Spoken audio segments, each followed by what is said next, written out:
এই যে আমরা মাশাল্লাহ করি নতুন একটা ঘরের কাজ শুরু করছি। বাঁশ নিয়ে আসলো, মাচা বানানো হবে। এটা এই যে এতটুক হাইট মাচা, এই যে এতটুক মাচা বানানো হবে। এই যে বাঁশ টাঁশ সব কিছু রেডি করছি ইনশাল্লাহ। এই যে এটা আমাদের আরেকটা হাঁসের ঘর। এই যে এটা দেখুন, এটা আমাদের একটা ঘর। এখন এই একটা ঘরে বাচ্চা আছে, আর এই যে আরেকটা ঘর বানাইতেছি।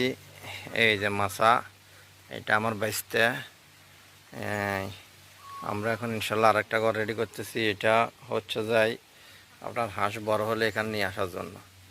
আর কোয়াল পাখির লেগে, এই কোয়েল পাখির জন্য এই জায়গায় রাখছি।